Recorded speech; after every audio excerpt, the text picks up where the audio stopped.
Security ফোর্সের 38তম প্রতিষ্ঠা বার্ষিকী উপলক্ষে আয়োজিত আজকে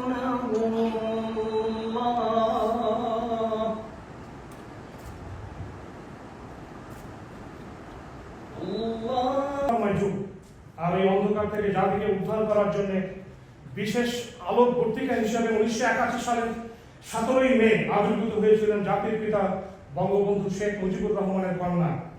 আপনি এবং বাংলাদেশের সমগ্র পৃথিবীতে উন্নয়নের রোল মডেল।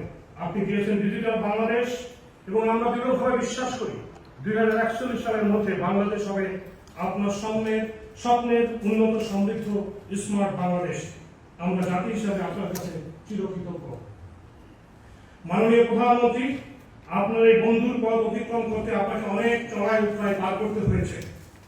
আপনার এই অগ্রযাত্রায় আপনাকে 19 বার জীবনের মৃত্যুর সন্ধিক্ষণে দাঁড়াতে হয়েছে।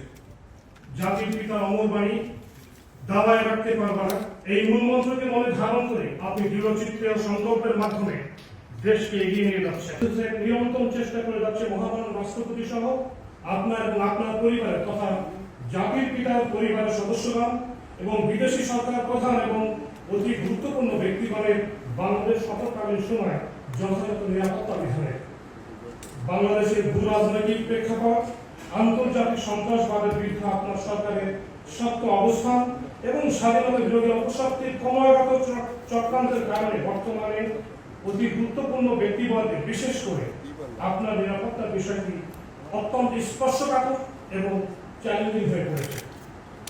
আর এই চ্যালেঞ্জ মোকাবেলায় এসএসএফ প্রযুক্তিগত উন্নয়নের লক্ষ্যে আপনার দিক নির্দেশনা ইতিমধ্যে এসএসএফ যুক্ত হয়েছে পৃথিবীর অত্যাধুনিক যন্ত্রপাতি এবং সাজ সরঞ্জাম, যা আমাদের এসএসএফ এর দক্ষতাকে পূর্বের তুলনায় অনেক অংশে বৃদ্ধি করেছে।